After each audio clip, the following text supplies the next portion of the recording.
Assalamualaikum warahmatullahi wabarakatuh. Salam sejahtera buat saudara-saudara semua, saudaraku yang baik hati. Seperti yang kita ketahui ya, ini berita.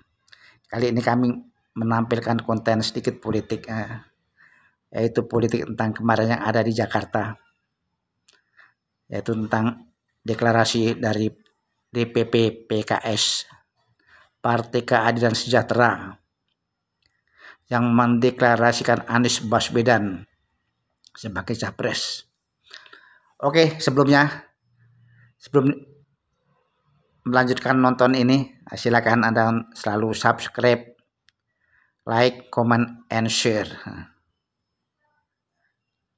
Oke, saudara-saudara semua, seperti kita ketahui kemarin ya, DPP PKS mendeklarasikan Anies Rashid Baswedan sebagai calon presiden untuk 2024 mendatang. Itu sebuah keputusan yang sangat berani, sangat luar biasa. Apa yang terjadi dengan booster pun langsung pada belingsatan. PKS sudah memutuskan, mendeklarasikan, berarti Anies untuk jadi calon presiden sudah mencukupi lebih dari 20% suara, digabung dengan Nasdem dan Demokrat ada 28 suara. Nah, berarti sudah cukup. Jadi yang lain pun pada belingsatan, kayak cacing kepanasan. Selama ini udah mereka berusaha menjegal dengan berbagai cara, tapi ternyata Anies memang luar biasa tangguhnya gitu. Luar biasa tangguh gitu.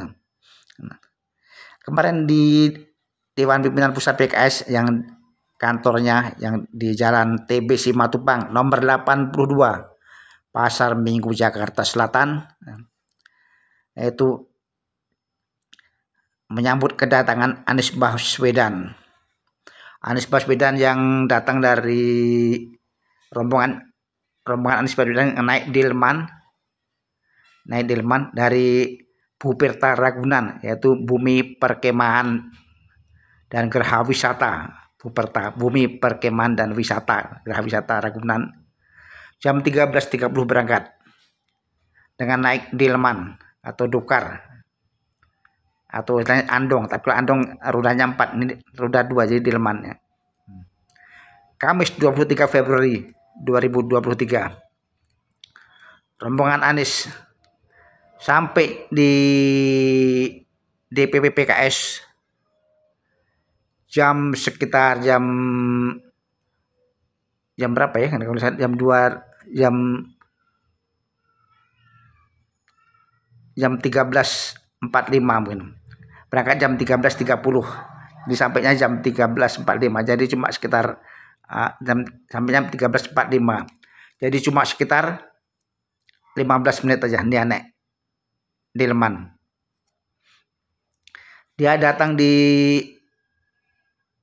kantor PKS, disambut para petinggi PKS. Tentu saja para petingginya yang hadir, bukan para kerucu-kerucunya, yang petingginya. Sebab ini untuk ada peristiwa penting gitu. Yang hadir di situ seperti Presiden PKS yaitu Ahmad Saiku dan Sekjen atau Sekretaris Jenderal Abu Bakar Al-Habsyi, hingga Al-Muzamil Yusuf juga hadir di situ. Sebab mereka sebelumnya sebelum menyambut PKS itu mereka mengadakan musyawarah, yang dinamakan musyawarah Majelis Syuro ke-8. Sebab itu untuk mengambil keputusan yang sangat strategis, yaitu keputusan PKS tanggal 23 Februari 2023, yaitu mencalonkan saudara Anies Baswedan sebagai calon presiden 2024 mendatang. Begitu deklarasi itu didengarkan, para booster langsung belingsatan, bingung sebingung-bingungnya, macam cacing kepanasan. saking kepanasan kan. Nah, udah belingsatan semua gitu, kok bisa gini kan, padahal udah berusaha menjegal, mulai dari para survei yang bayaran sampai kepada yang pendukung Pak Prabowo yang fanatik. Nah, semua belingsatan, kebingungan ya. Nah, dengan berbagai cara mereka, apa yang diharapkan Anies. Nah, kenapa PKS milih Anies, macam-macam acaranya gitu. Nah, tapi dengan deklarasi ini Anies mengajak kepada PKS, mengajak kader-kader PKS untuk memulai babak baru perjuangan. Kata Anies, perjuangan ini sebuah amanat besar, amanat yang akan kami emban teguh. Kami siap bekerja keras dengan partai pengusung yang sudah dan akan bergabung dalam ikhtiar membawa perubahan. Nah, ini dia.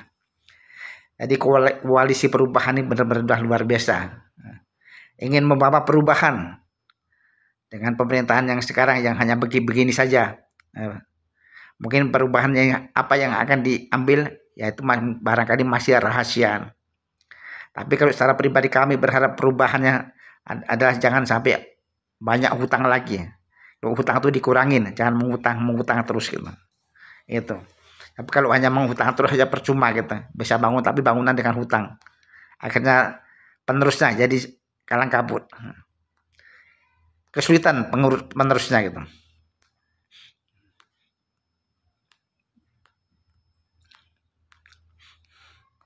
Setelah deklarasi, yaitu Ketua Majelis Syuro Salim Segaf Al-Jufri dan juga Wakil Ketua Majelis Syuro Hidayat Nur Wahid, mereka semua memberi salam, memberi ucapan selamat kepada Anies, ambil berpeluk-pelukan,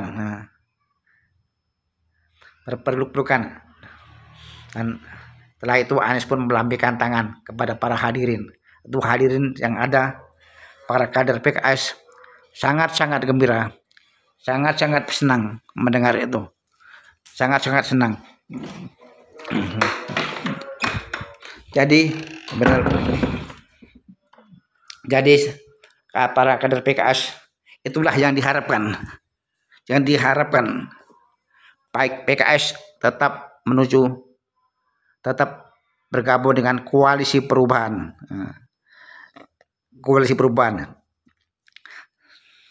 Sebelumnya yang pertama mendeklarasikan Anies adalah Partai Nasdem. Partai Surya Paloh itu sudah bulan Oktober lalu sudah mendeklarasikan Anies sebagai capres. Tak lama kemudian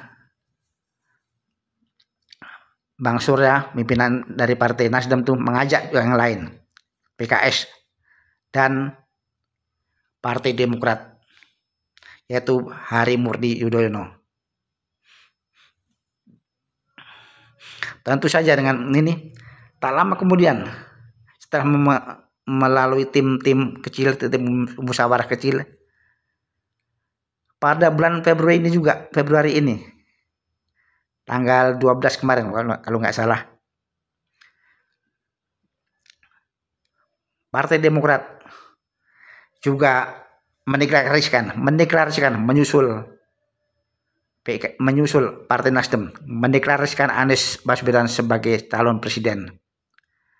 Waktu itu pihak-pihak sudah pada kepanasan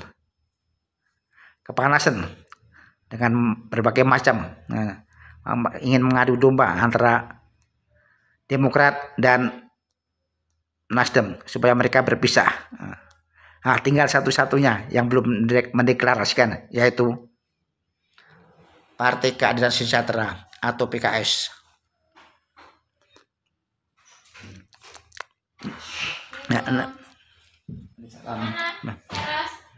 Nah, PKS langsung ini, PKS sudah mendeklarasikan sekarang tanggal 23 Februari 2023. Tentu saja ini yang para pembenci Anies Baswedan pergi. Para pembenci Anies Baswedan sudah pada pelingsatan semua, pada kepanasan semua. Mereka berharap jangan sampai jadi pendeklarasian, sebab para kader, para ketua itu udah banyak sekali dapat tantangan, ancaman, bukan hanya ancaman, tantangan, penjegalan supaya mereka gagal dengan rayuan segala macam, mulai dari yang paling halus sampai setengah halus, kasar, semua ada. Tapi PKS tetap kukuh, tetap kekeh pada keputusannya. Sebab ini adalah keputusan yang tepat, keputusan untuk mengadakan perubahan di negeri ini. Perubahan yang luar biasa yang diharapkan bisa terjadi di negara Kesatuan Republik Indonesia. Maka dengan keputusan yang sudah diambil sama Partai Keadilan Sejahtera, sempurnalah atau cukup sudah memenuhi syarat untuk menjadikan atau mendaftarkan diri Saudara Anies Baswedan sebagai calon presiden 2024.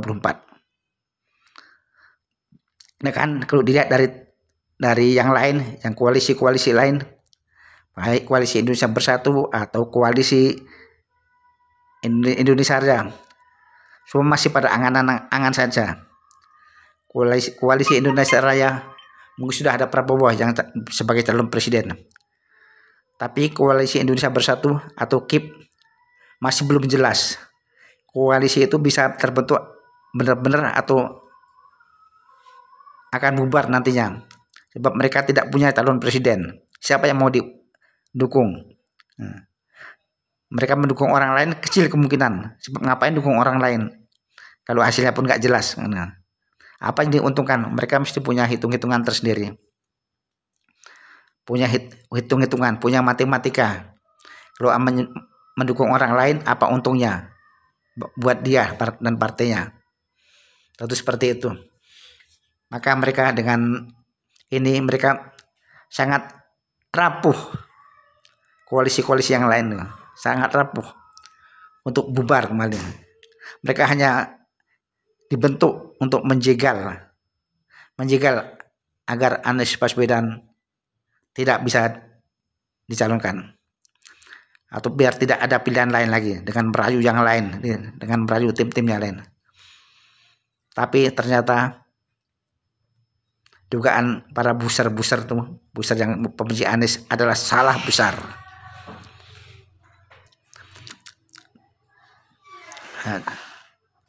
Jadi kemarin tanggal 23 Februari 2023 PKS resmi mendeklarasikan Anies sebagai calon presiden, menyusul Partai Demokrat dan Partai Nasdem. Partai Demokrat pimpinan Harimurti Yudhoyono dengan Ketua Majelis Tingginya Susilo Bambang Yudhoyono, yaitu bapaknya, itu juga Presiden ke-6 Republik Indonesia ini. Tentu mereka punya pikiran yang jauh ke depan, untuk bangsa ini, untuk bangsa Indonesia, untuk negara Kesatuan Republik Indonesia.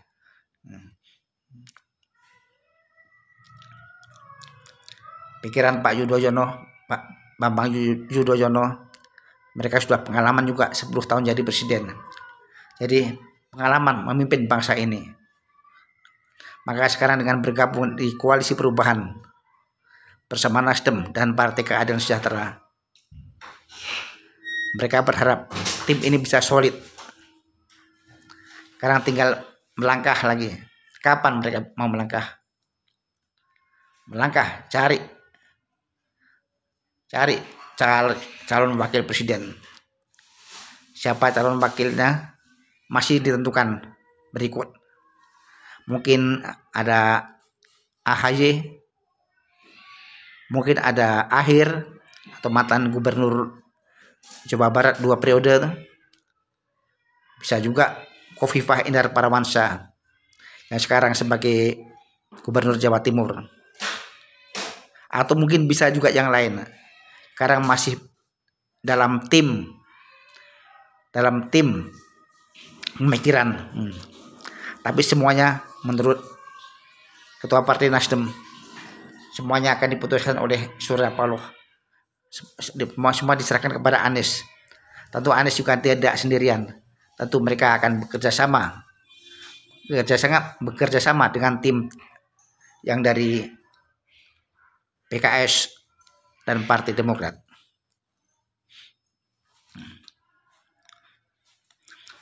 Oke, sobat-sobat sekalian, demikianlah kita.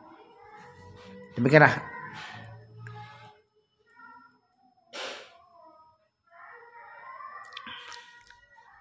semoga Anda tidak bosan-bosan melihat atau selalu menonton channel-channel kami ini.